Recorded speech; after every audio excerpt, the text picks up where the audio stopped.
Organize kami ng isang Santa Cruzan kasama ang mga kids, teens.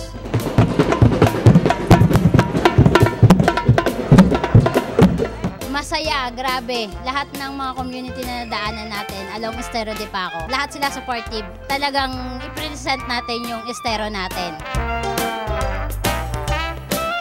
Sa Estero namin sila dinaan para maipakita natin sa kanila kung ano yung ginawa natin pagbabago sa Estero de Paco.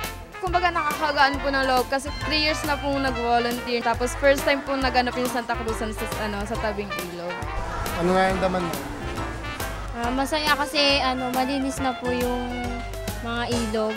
Maganda, syempre, kasi naikot na namin lahat, gano'n. Kasama ng ibang mga gusto rin mamasyal doon. Nagpapasalamat na kami sa ABS-CBN Foundation na siyang tumutulong sa amin. Sa ngayon, maraming lumahok, natutuwa kami dahil talagang nakiisa sila. With your help, the river will flow with life again. Beautiful, and I am so tired. And sobrang init. Napagod ako ng aircon.